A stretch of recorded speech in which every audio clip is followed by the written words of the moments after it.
Hello everybody and welcome to the Spirit Island Spirit Guide for River Surges in Sunlight. Everybody's favorite river that surges in sunlight. If you haven't seen this... If you haven't seen this, we've done these for Lightning Swift Strike and Vital Strength of the Earth, and we're here for the last of the easy or the low complexity spirits from the core set. No, that's not true. There's the Shadow guy. He's also low, but I always forget he exists. But so the second last one of these. Of the three that we've covered so far, Vital Strength of the Earth, big on defense, Lightning Swift Strike, big on offense, and then this guy is here to be big on control. The last of the four, kind of like mechanics, foundation of the game. So with control is a little bit hard for new players to know what that means. But it basically is you're controlling the placement of things on the map, whether that be towns, explorers, or Dahan. City movement is harder to manage at most things. It's not impossible, but much rarer. Yeah, it's actually something I've taught this game to several people now, and I've noticed that a lot of newer players do show interest in river surges, but they quite often struggle with it for the first couple games. That's actually one thing that I was thinking about when I was making this, because I played with someone and they chose river, right?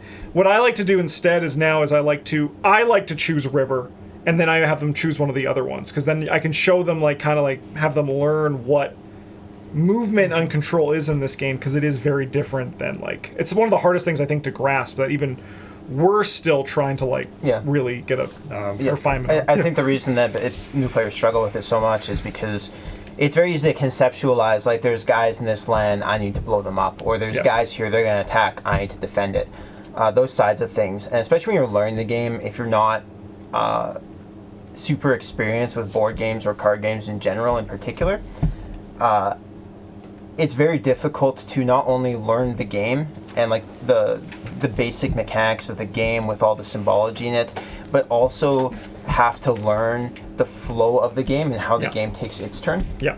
It's a progression I've generally seen from newer players. Is the first time they play is they just basically understand how to play their cards and how they affect the board, and reading their cards and what they do. The second time they start to understand. It's not until the second game that they start to look at what the game's doing and how they can impact that and really understand what's going to happen. Yeah.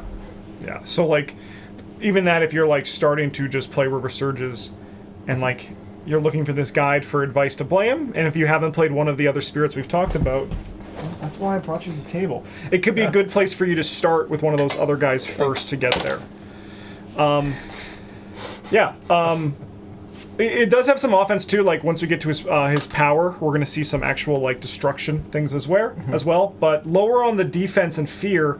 But one thing that's really cool about this character is a lot of the cards that they recommend to build with him, and also the ones that we're going to include later in this slide, have a lot of blight removal, which is kind of like defense. Yeah.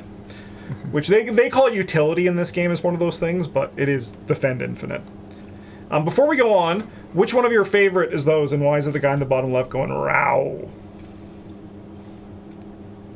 It doesn't have to be him, but... I'm kind of looking at the other ones. It's not really something I've ever considered before. It's definitely not head in the center, because he thinks he's hot shit. Yeah. Like Russell. Yes. It is probably guy in the corner going, "Row." Because the guy in the middle, he thinks he's tough. There's that guy, he's hiding. Yeah, he's scared. You like the shy boy? Yeah. And then the guy on the left, he doesn't look healthy. No, he looks... he just looks a little bit broken. He's looking a little bit broken, yeah. Hey. Which is odd for water. Yes. Yeah, water. Russell, why are you the way you are? Because he's a cat. That's true. No, cats are like that. They are? No. Yeah. Our cats are Russ is actually a... huge asshole. Yeah. Just because someone let a comment that was this cat thinks that you guys come into this room to only entertain him. And that's this cat's vibe. I'm very mad at him today, so I don't want to get into it. Here is the front of his board. We're going to break this down piece by piece to kind of talk about what River Surges in Sunlight does, and also how we can do this aspect of control and what you can do with that. So first off, the special rules is River's Domain. Your presence on wetlands counts as your sacred sites. This is kind of a hard thing to I think the easy part of this card is knowing, oh, I'm going to be able to have more sacred sites. Like, I'm going to be able to make those easier than some of the other spirits. But I think what this actually does is you play more of it. As you play with more of this, is the idea that what this ability is actually telling you is that you should kind of be everywhere on the island like a river. You should seek out those wetlands and be all over the place, so your ability to control things comes easier to you. Yeah, it's also very flavorful in the Spirit's design, where you are more powerful in the rivers. It takes less presence to have that land, to like have that kind of influence in the wetlands, whereas you have to put more effort and more resources into having the same amount of influence in a jungle or a desert. Yeah. One thing I do also like about this is that as a new player, it gives you like a goal where you should just like get on as many wetlands as you can. That's a nice thing about River Surges is quite often people are like, where do I put my presence? I'm like, where it's good. Yeah. But river, you can be like wetlands. Yeah, wetlands are good. All right, let's look at this guy's growth track. You're a little bit higher. No. All right, let's see how this guy goes through growth on this one. So we have reclaim cards, gain 1 power, gain 1 energy, or add 1 presence, or gain 1 power, add a presence. Travis, what does this tell you about this stuff here? Just looking at this without looking at the actual track. We don't need a ton of energy, is one of them. This tells me that we probably want to alternate between putting the second and the third growth options, where we want to put 2 presence down for a sacred site in the non-wetlands, adjacent to one of our starting spaces, and then we use the last one to kind of expand further outward, put presence down in a wetlands that's further away, and also grow our power card base. Mm-hmm. And then we reclaim cards when we run out. Yeah, that's like, so like compared to Vital Strength of the Earth, which was just kind of grow. Mm-hmm. And I mean, this guy does have the double presence, which is a good way to boost through your thing. You're gonna have to, like, when you reclaim cards, when you run out, you're not gonna get like some extra value on top of that in terms of growing like Vital Strength of the Earth does. Mm-hmm. No, but it does help protect you from getting reclaim locked. Yes, whenever you can gain a power on a reclaim, that's really nice. Nice. You always just get to keep adding more cards to the mitt. Yeah. Mm-hmm. One thing that's really nice about that, add presence at a range of 2 as well. Not only gaining a power card, but that's a good way for you to get to other wetlands quicker, right? Like, so it's like Travis says, you can do like, you could even go like +1 into like an adjacent jungle or like mountain, and then like +1 into a wetlands, because then like using the new one to target your the second. Because then like you can then have your sacred site from there, and then you can start going to other wetlands with that add a presence at a range of 2. I think it's a pretty nice way for spreading across the board. Yeah, it does make this guy like pretty alright with major powers, because a lot of them need to target from a sacred site. Yeah, sacred sites are for most spirits a little bit tough to come by, but not today. And it's also one of those things where if you do lose a sacred site on a wetland, it's very easy for you to... You can just get it back. Get it back, yeah. On to his presence track. Pretty steady for the growth on this one. Right, it actually is pretty... Yeah, it's like 1, 2, 2, 3, 4, 4, 5, and then 1, 2, 2, 3. Reclaim 1, 4, 5, right? So like pretty steady growth across the board for this one. Yeah, the reclaim one helps when you are trying to play lots of minor powers, because it'll cut down the number of turns that you have to spend reclaiming cards. Yeah.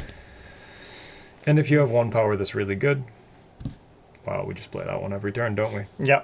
I think there's also like a nice thing for the add a presence, where you can just like take the leftmost off of each of them and just start at a 2/2. Like that's a very comfortable place to be on turn 1, especially because when we get to his powers, some of them cost 0, right? So in the second turn, you can also get to 3 on either of them if you want. Yeah. Which can be pretty, well, it would be pretty sweet. And then even like, because you can do like 2 on the first turn, and then like 2 on the second, and like gain another power card, and then go from there. It is a very nice presence and presence track. It's clean. Yeah. On to his innate power, we have massive flooding. This is a slow from a range of 1 from a sacred site, which, again, don't forget your wetlands or sacred sites. You can target any land. If you have a sun and a water drop, you can push 1 explorer or town. Because this is slow, you can't use it defensively, but you can use it to like defensively next turn, right? Like, and that's kind of where that foresight can be a little bit hard to manage. Yeah. Or to push it into places for other people to do more damage, or push explorers or towns out of places they're going to be building next turn as well. The 2/3 for 2 sun, 3 water, instead 2 damage, then push up to 3 towns and explorers. It just like literally gets better, as it should. That is kind of like, what are we going to call that? Big river swinging? Yeah, yeah. Like, The 2 damage destroys a town, and then you can push some more stuff out. And then 3 sun, 4 water, 1 mountain, instead 2 damage to each invader. yeah, that part you're probably not going to actually get to, but if you can hit the middle one consistently every turn, Yep, that's a very powerful effect. yep. Probably normally worth like 3 or 4 energy. Yeah, it's a little bit tough to get to that 4th card play, but this is one of the few spirits, I think, who can consistently get the highest tier of their innate power if you're like actively trying to. Like, you can, if that's what you want to do with your game plan, you can do it. It is not particularly difficult. Yeah. But yeah, if you're trying to play a more balanced game, Bryn's correct there. It's going to be a little bit tough with the energy costs, and also to get to that 4th card play for the 4th water, unless you have some other way to generate it. Yeah. Yeah, and like that middle one is probably mostly good enough. Yep. And the other thing too is because you have such good, because you have such good control, you can also actually like set stuff up where you can like push something in there too that you couldn't destroy, or like be able to like push things where like bad land tokens are to make that damage even better before you use it. Right. Push everything into 1 land Yes. and then do 2 damage This to is each guy in this the is 1 one of the land. strategies that we often employ is like having 1 land just be horrible. Yes. Yeah. Yep. We lovingly refer to it. Cover your ears if you don't like swearing, as fuck mountain. So that basically build one of those. Yeah, Yeah. yeah, and then you can kill everybody who's made the horrible mistake of living in fuck mountain. Yeah, you do not go there, but they all seem to do because they're like, everyone's here, let's go party. Everybody And, wants to live there. I mean, and also in all fairness to that strategy, spirits like river surges are a big way that you can do that strategy consistently because of the control that they provide. All right, let's look at the starting cards here. I'm going to keep the innate power on the thing just so you can look at the thresholds and how these all hit them. We have Boon of Vigor, a 0 cost that gives sun, water, and leaf, everybody's favorite. As the speed is bird, any target. If you target yourself, gain 1 energy. If you target another spirit, they gain 1 energy per power card they play this turn. So this is also kind of where the utility from the breakdown comes into play, where you can support other people, and you can also support yourself. And this is also one of the reasons I think that River is difficult for newer players to manage, is because you can't just play your cards and play your own game. You have to, if you're playing Boon and Vigor to give yourself 1 energy, you're kind of, it's not a great card, right? But playing... Sometimes you want it, but like, you constantly having to ask people and like talk with the table, especially if they're also new players, like who can make the best use of the energy this turn can be tough. Do you know playing it to get like sun, water, and 1 energy though is pretty okay. Yeah, So, for like, 0 is not horrible. If that sun and water matter to you. Yes. Yeah, that like Son of Water like gets you to the 2 damage. Yeah. Like that's If that's a good play. But the other thing that also comes with it is like, yeah, because like if you have a lot of major powers, use it for yourself. But if you're like keeping pretty low to the ground, then it's like someone on your team is gonna want money. One thing we need to do is you need to play Violence Bringer of Nightmares, and I play this, and I just give you like 6 money. I was gonna say that this card also offers a lot of depth to this character or the spirit outside of in spite of the low complexity, and that you can kind of coordinate with your teammates and have people who are like, I don't take presents off my energy track. Yeah. You give me money. Yeah. And just like I'm gonna pay you every like 3 turns. Yeah. Or like you just mainline the reclaim one, and you're like every turn you get energy. Yeah. It's not a bad place to be. River's Bounty, 0 cost. We have Sun, Water, and Claw. Speed, range of 0, gather up to 2 Dahan. If there are now at least 2 Dahan, add 1 Dahan and gain 1 energy. This also, I think, is a little bit hard for new players to, like, the complexity for this guy is low, but, like, the strategy is actually pretty high. Because this is, like, why would I want to gather Dahan is a teaching moment, right? Yeah. Not like, just well, they're good guys. Getting another one is good. Yeah. But why would I want to do that? And it's like teaching you that as soon as you can then start picking up defend cards, for example, you can now also start to become a little bit offensive through the powers of defense, right? And what I like about this card too is like you compare this to Boon of Vigor. This is like if you're looking at paying yourself, you can use this to also be improving the game state, advancing the game. In a way, not actually. You need to have some foresight, like to get through there. But like, then your Boon of Vigor can go to someone else and give them a boon of money that comes with it as well. Yeah, I think the big thing about River Surges is most of these cards, except for Flash Floods, all kind of require you to have something else to make them really useful, whereas other spirits don't necessarily have that problem. One thing that's also Wash Away has a mountain, as you can see, but these two that we all talked about have a leaf and a claw. One thing this opens that we actually didn't really see on some of the other guys, that you also can be a little bit more open to the elements you receive, and like for the thresholds on major powers you pick up, because you kind of have more than just like, for example, in the Thunderbird, fire and feather, right? This allows you to also then like, you can be like, oh, I found this thing that has 2 claw, but also has like water or sun. Maybe I can like find another claw somewhere else to get there. Or alternatively, that card itself gives the 1 claw you need, and then your River's Bounty can give you the other claw, or for the leaf for Boon of Vigor. It's another great like flavor design choice, I think. It's these little things that really make this game so engaging and interesting, in my opinion. Is the River Spirit is just innately more flexible and more likely to kind of shift what it's doing than some of the other spirits are. Yep. Yeah. Wash Away, 1 cost, slow, speed, gives you a water and a mountain, range of 1, target any land, push up to 3 explorers and towns. That is the effect on that middle power. So while it doesn't have that 2 damage, this is just a way for you to say, hey, I'm going to be able to do this through my spirit cards as well. This one also pairs really nicely, where it makes so if you play all of your cards, you get your innate power. Yeah, which is really cool. And this is the one on top of that, where instead of getting to push 3 explorers and 3 towns for your 2nd tier, you also get that for your 3rd tier, and you can use it to push them into a land where you get to do 2 damage to each invader. Yep. Flash Flood's last card here, 2 cost, sun and water. Speed is fast, range of 1, targeting land, 1 damage if target land is coastal, plus 1 damage. If only you had a way to potentially push people into coast as well. Oh wait, I'm a river. Rivers lead to the sea. So you can do that thing to kind of like push things to the place where they are better to use your other effects, and then order your cards in that way to get more value out of them. All right, last thing here, we'll check out just some recommended cards, and I mean, honestly, it's hard to beat the ones that the game recommends for the stuff. They're just recommended for a reason. They're really good. Encompassing Ward, it gives you all the elements that you have on your thing. It costs 1, so it's cheap. These are the 2 on the left are the minors, the 2 on the right are the majors. Fast speed, any target. Target spirit provides defend 2 in each of its lands. Obviously, this is really good for you because your goal is to spread everywhere.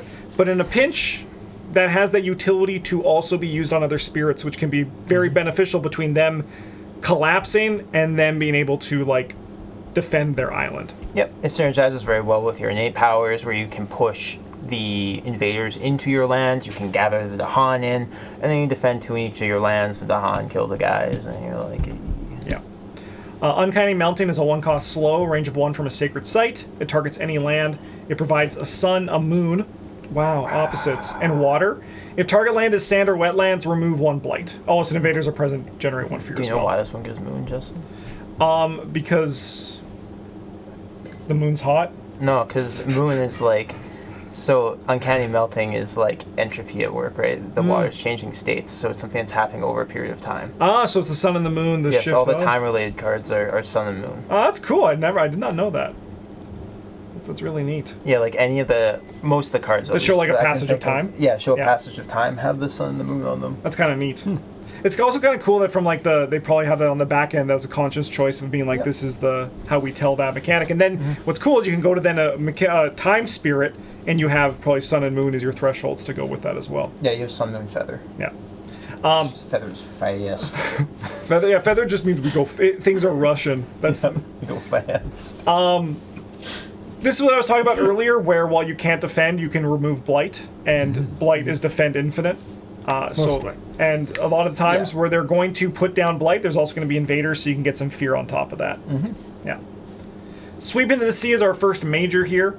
4 cost, has a Sun, a Feather, because it goes fast, and Water. Its threshold is Sun and Water, which we want to hit anyway. It has that kind of like slightly awkward thing where it's like the opposite of what we're trying to hit for our innate power. So you might have to make some hard decisions, but because it provides both and a lot of your other cards provides both, it should be pretty easy to hit. Push all explorers and towns 1 land towards the nearest ocean. If target land is coastal, destroy all towns and explorers. And if you have the threshold, you get a repeat on an adjacent land. So you push them towards the coastal, and then you destroy them. Yeah. Very nice effect here. Also, like if you're playing, and like you have like if you are like kind of a more advanced player, and you're playing with like 2 other new players, and like you feel like comfortable giving them river. Play Ocean, because they go very well together. Like, who would have thought? Yeah, also it's quite helpful for Just them to makes have sense. a goal for them to push things. Yeah, push into my mouth. It's another very common question is, well, where do I push them? And I'm like, well, where it's good. Yes. Yeah. Yeah, don't Yeah, push not them where into it's a place bad, where it's yeah. bad. And every turn it's like, well, if you push them into the jungles, they're going to build there. And if you push them into the deserts, they're going to ravage immediately. So, like, don't do that one. But if you push them into the ocean's mouth, they die. Yeah, and then half the time they just kind of like stare at me. I'm like, Last one here, we got a Smothering Infestation. This is 3 cost slow. It has water and leaf for its elements, and it's also its threshold. But there was that one card we talked about that we gives... like that one. We don't want to forget that one. That gives people other resources, and also could be a good one to reclaim, that actually also just hits the threshold on this.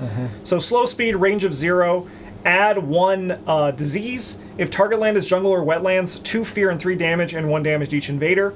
Because the range is 0, you're most likely going to be using this on wetlands, which happens to be the thing that this card cares about for one of its 2 land types for where you target it, and it works really well with this. If you're able to also play this and like also trigger your like threshold for your innate powers, you can do so much damage with this one, depending on how things It's go. not actually, it's not that much difficult. More difficult than just triggering your highest tier. Yep. Yep. Cool. That is River Surges in Sunlight.